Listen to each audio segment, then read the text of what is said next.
너를 통해서 내가 너의 자손들을 축복할 것이고 그들이 창대케 될 텐데 하늘의 별과 바다의 모래처럼 큰 자손을 이루게 될 것이다. 하나님께서 그게 약속하신 거다. 그래서 promise, 약속을 하셨죠.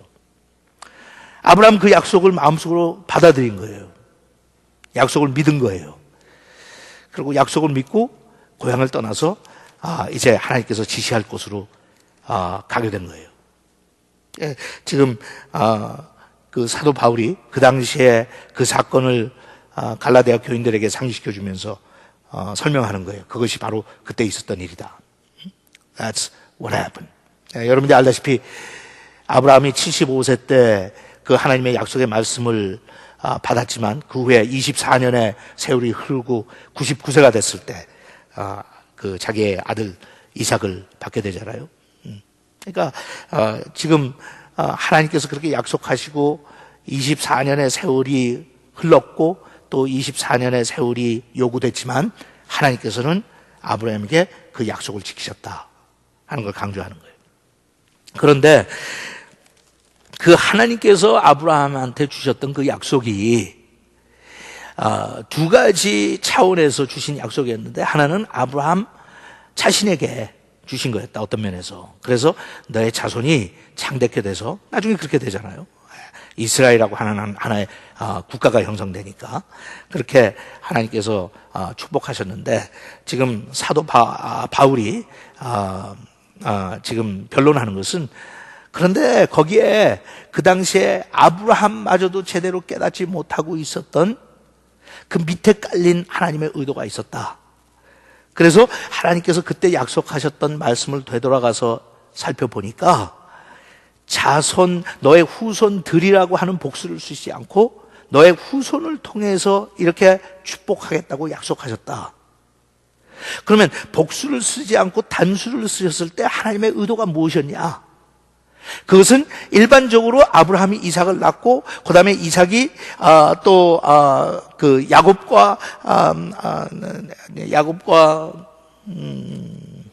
야곱하고 또 누구를 낳지? 야곱하고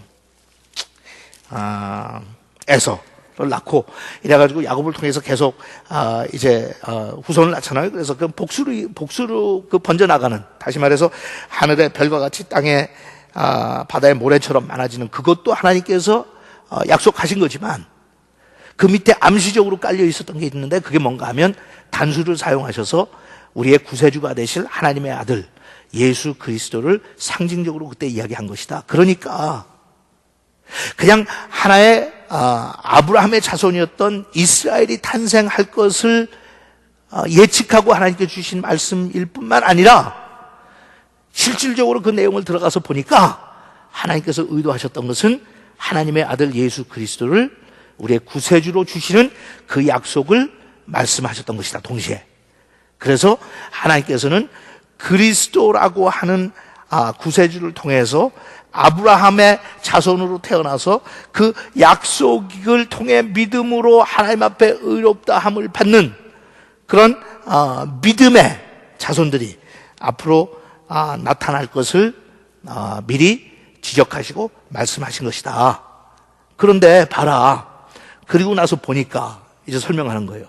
그리고 나서 보니까 아브라함을 통해서 약속을 통해서 주신 그 하나님의 그 약속의 말씀이 그게 율법보다 먼저 온 것이 아니었냐? 그거예요.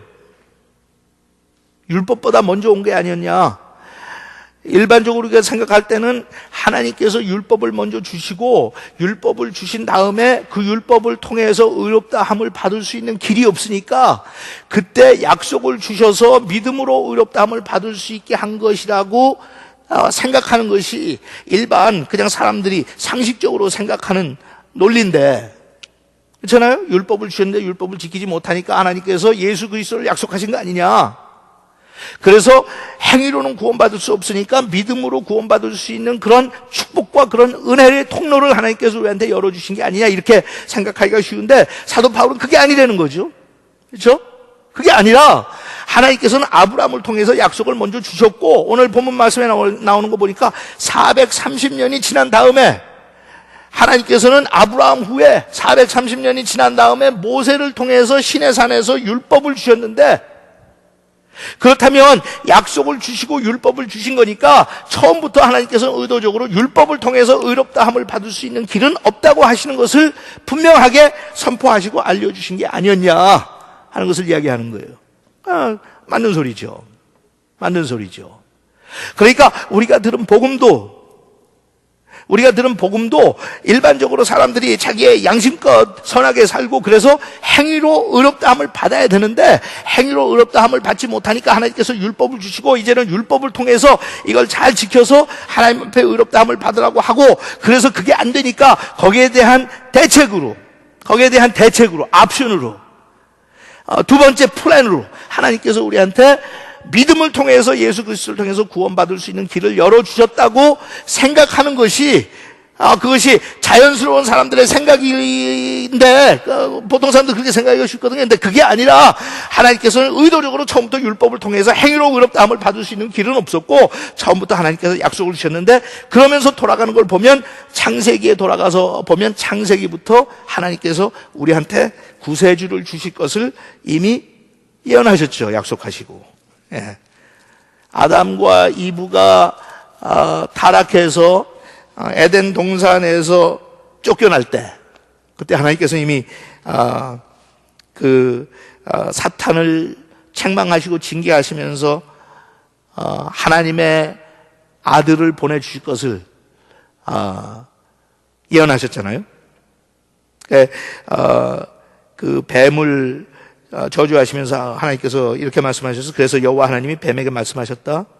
내가 이런 짓을 하였으니 모든 가축과 들짐승보다 더욱 저주를 받아 지금부터 배로 기어다니고 죽을 때까지 흙을 먹을 것이다.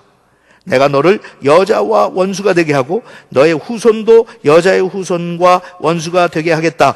여자의 후손이, 지금 여기 나오는 후손은 전부 단수거든요. 그러니까 후손이라고 하는 것은 그 후에 나오는 많은 아담과 이브의 후손을 이야기하는 것이 아니라 그 중에 한 명, 그 여자의 후손이 내 머리를 상하게 할 것이며 너는 그의 발꿈치를 상하게 할 것이다. 이것이 바로 십자가 사건이었다고 하는 것을 대부분의 성경학자들 다 동의하잖아요. 그죠? 그러니까 사탄이 십자가 사건을 통해서 예수 그리스도의 발꿈치를 상하게 했지만 예수 그리스도는 사탄의 머리를 상하게 할 것이다 하는 거예요. He will crush your head. 그렇게 He will crush your head. 그러니까 여자의 후손 중에 누굴 의미하는 거예요? 예수 그리스도를 의미하는 거죠. 예수 그리스도가 너의 머리를 상하게 할 것이다. 그래서 인류를 타락하게 만들었던 사탄을 하나님께서 징계하시고 처벌하시고 저주하시겠다고 하는 그 말씀을 주셨는데, 그게 뭐예요? 그게 바로 벌써 3장부터, 창세기 3장부터 나오는 하나님의 약속이었다고 하는 사실입니다. 예.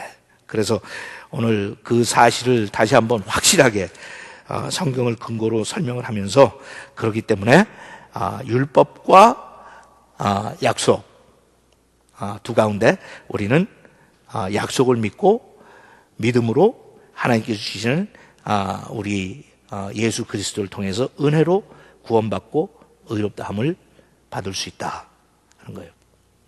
그런데 그럼에도 불구하고 우리가 다시 절대로 돌아가서 의롭다함을 받고 난 다음에 율법을 통해서 다시 행위로 의롭다함을 유지하겠다고 하는 것은 어불성설이고 말도 되지 않는다는 거죠. 네. 그러면서 약속에 대해서, 약속의 속성에 대해서 몇 가지 설명을 하는데 잠깐 그걸 짚어보고 지나가도록 그렇게 하겠습니다.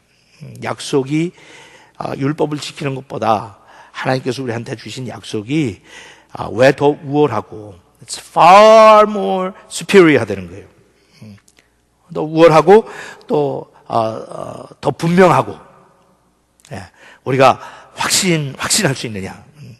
오늘 본문 말씀을 통해서 그 하나님께서 주신 약속에 대해서 설명을 하는데, 첫째는 하나님이 주신 약속은 15절에 보니까 취소하거나 변경하지 못한다 그랬어요. 취소하거나 변경할 수 없다. 17절에 보니까 여기서 내가 말하려고 하는 것은 430년 후에 생긴 율법은 전에 하나님이 세운 계약을 취소시킬 수도 없고 그 약속을